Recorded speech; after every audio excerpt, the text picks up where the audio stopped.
recently featured my video on his YouTube channel, so here's the real story. I'm a Canadian who recently visited an American hospital for the first time. I went to St. Michael's Hospital in Texarkana, and it was gorgeous. The entire facility was absolutely pristine. I had never been to a privately funded hospital before. I've grown up with publicly funded hospitals my entire life. And here I am ready to go into surgery, and this is what the hospital I'm used to looks like. Here we are in a different room. The paint is literally peeling off of the walls. This is what the wall looks like just having a newborn baby. And here I am literally having surgery in the OR, and this is what it looks like.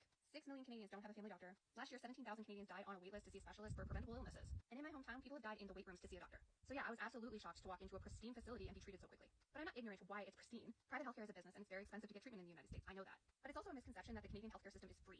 We all pay for that in our taxes every single year, whether we use it or not. And private care, so like paying for specialized treatment or skipping the line, is illegal in Canada. You can't even if you want to. But here's the context that he missed. The Canadian system is extremely flawed, but I would still choose it over private.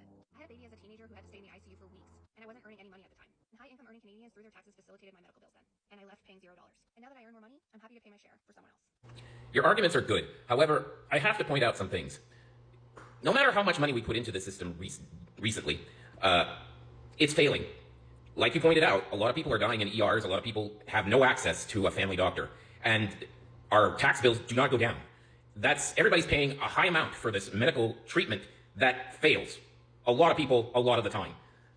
Your criticism of the US system, that it's, extremely expensive, I'm not arguing. That's absolutely true.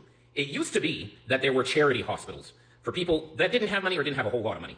Now those are kind of been phased out or are on their last legs because, everybody's trying to profit off of healthcare. I think both countries need to go to a tiered system where you have the very top stuff for people that are willing to pay for it and charity hospitals for everybody else that just don't have the means. Because no matter how much we pay into our system here in Canada, by force I may add, it doesn't meet up to the needs. It just does not. It fails horribly a lot of the time.